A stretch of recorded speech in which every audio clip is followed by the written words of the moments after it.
এই সুন্দর এবং বিশালাকৃতির ফুলটির নাম হলো ডেভিলস ট্রাম্পেট বা অ্যাঞ্জেলস ট্রাম্পেট, বাংলায় পাহাড়ি ধূত্র।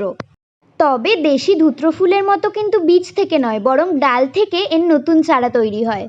এই ফুলটি সাধারণত সাদা, গোলাপি এবং হলুদ রঙের হয়। তার মধ্যে সাদা এবং গোলাপি ফুল গাছটি আমার বালুরঘাটের বাড়িতে আছে।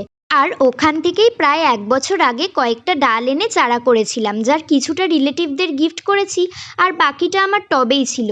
তবে এই গাছটি যেন আকারে বেশ বড় হয়, তাই টবে একটাও ফুল ফোটেনি। তাই এবছর আমার হাজবেন্ডের হেল্প নিয়ে গাছগুলোকে টব থেকে তুলে মাটিতে বসিয়ে দিলাম।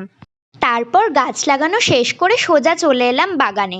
আর আমাদের এই জামরুল গাছটায় দেখো কত ফুল হয়েছে। শীতের শেষে এই গাছটায় কিছু খাবার দেওয়া হয়েছিল এবং গরম পড়তে না পড়তেই রেজাল্ট তো তোমাদের চোখের সামনে।